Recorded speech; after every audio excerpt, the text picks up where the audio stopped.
This was published on creepypasta.org by user Hellacious Butter. Title, Oh Baby. I hope this message finds you well. I want to apologize for all the stress I've caused these past few months, and the least I can do is explain why I had to leave so abruptly. I do understand if this is a huge red flag to you, seeing we've only been dating for 8 months now. Here goes nothing. October has been an anxiety overhaul since I was 10. Well, even before that, if I were to be completely honest. Remember that city I grew up in? That wasn't true. Never even been to Stockton. You'll also understand why I don't bring you around my family too once you've finished reading through this.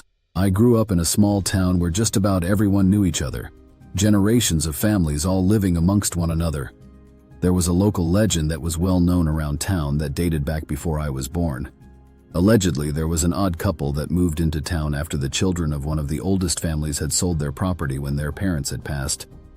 The town was very welcoming, but the couple were overwhelmingly kind with odd obsessions that I came to learn were also fetishes. The house I lived in was right next door to them. My parents made sure I was to stay away from that house as much as the rest of the kids were told to. I wasn't even allowed to walk in front of it. I was told to either cross the street or walk around the block, but never in front. No matter what, the neighbor to the left of the creepy house wouldn't even look in our direction. They couldn't even get themselves to walk or drive past the creepy couple's house. I watched them go all the way around the block just to borrow some of my dad's tools. I don't even remember them ever looking down our street. That's how much that couple made people feel uncomfortable. They always looked so sick, almost like zombies. Both were super skinny and had stringy hair in patches. Apparently they looked the same when my parents were young, which made me think they were some kind of vampires or something. Sometimes I'd catch the lady waving at me from their porch, or the husband nodding his head at me while working on their front yard with his missing hand. It wouldn't have felt so unsettling if they weren't always smiling from ear to ear. It seemed so unnatural. It wasn't just me, though. They looked at everyone like that, and it made everyone uncomfortable to the point where the town essentially tried their best to avoid them altogether. I was around 7 or 8 when I finally got curious enough to ask my parents why they didn't like them.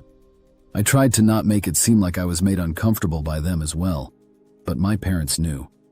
That's when I learned the couple next door weren't very normal, for lack of a better word. There was nothing worse than feeling unsafe in my own home. My parents unloaded a mess of information on me that day, most of which I understood at the time. Both of my parents growing up in my childhood home was as weird as it sounded. They weren't siblings, though. My parents were initially neighbors until my grandparents took in my father when he was a little boy. My dad lived on the other side of the creepy neighbors with his parents before everyone started avoiding that house. From my understanding, the lady of the house had an odd obsession with babies, and the guy was obsessed with bodybuilding. It didn't take long for the town to figure that out. The two had given themselves a reputation after the first couple months they moved in, from what my parents said. The guy went to work with my grandpa, who worked for a logging company, while his wife volunteered to babysit children or take care of old folks for no charge. The guy almost made it a full month before getting let go. At first they liked him quite a bit because he would bring in high-protein meals for everyone without ever asking in return. After the first week or so, the guy started asking his coworkers to demonstrate different workouts on their breaks and free time. It didn't take long for him to start making everyone uncomfortable when he began making comments on their physique. All it took was a wandering hand for him to get let go due to a workplace injury. The lady was just weird. She could not help treating everyone like a baby, no matter what age you were. Most people thought it was cute at first, even my mom at the time, but it was short-lived. Everything seemed fine until she looked after a teenager whose parents came home to find them heavily sedated in a makeshift crib while wearing a diaper. My parents have no clue how they managed to afford anything after the two made a name for themselves. They still went about their business throughout the town as if they did no wrong. Yet, everyone avoided them like the plague, even when the lady got pregnant.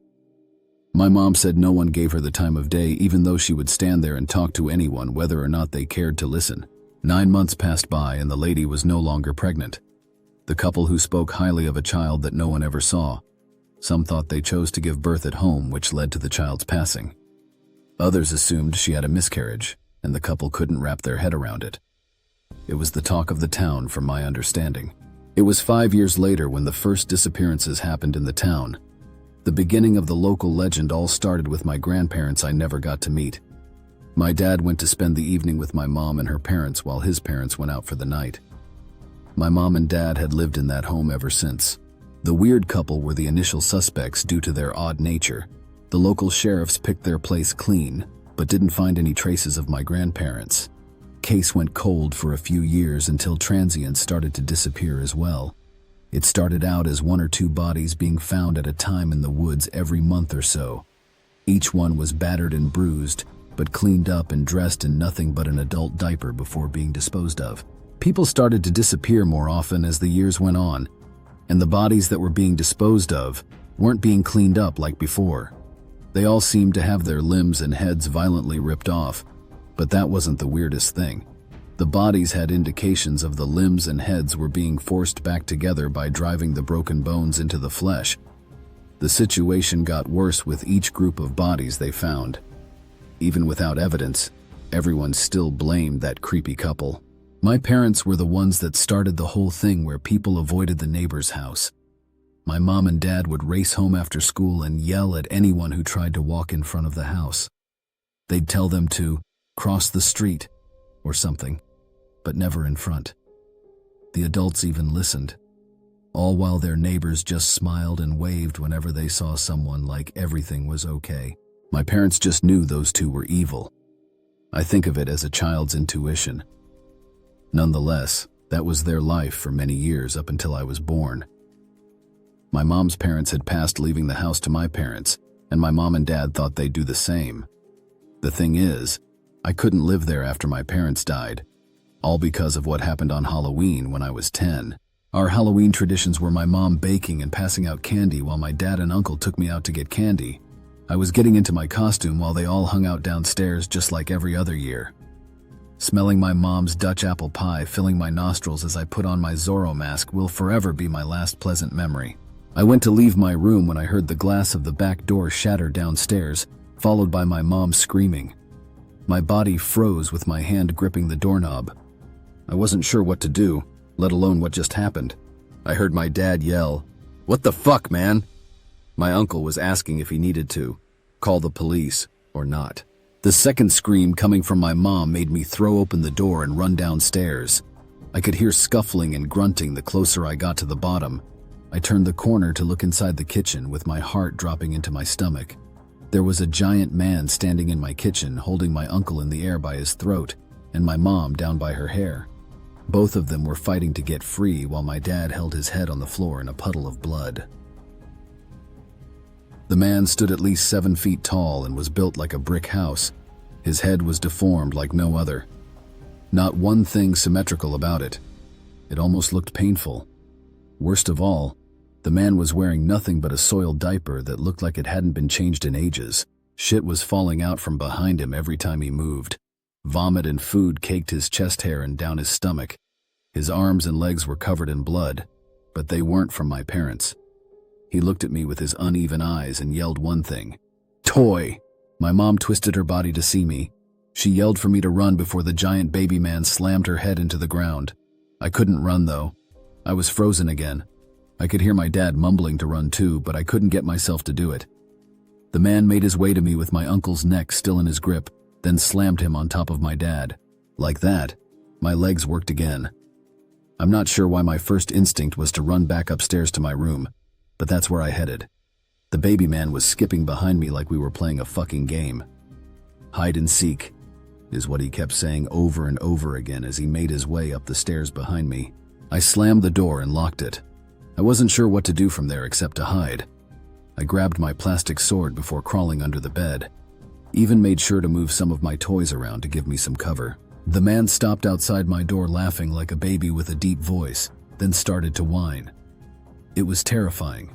He was throwing a fit because the door was locked. The man started beating into the door, making me flinch each time he hit it.